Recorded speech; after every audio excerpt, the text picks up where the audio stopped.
আসসালামু আলাইকুম। আজকে আমাদের একটা পার্সেল ফেরত আসছে।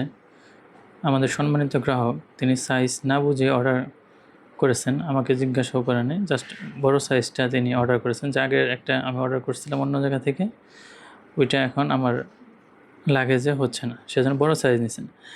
দেখেন উনি প্যাকেজটা আনবক্স করে ফেলছে। এগুলো আমাদের অরিজিনাল চায়না সিল করা প্যাকেজ থাকে। তো উনি আনবক্স করছেন।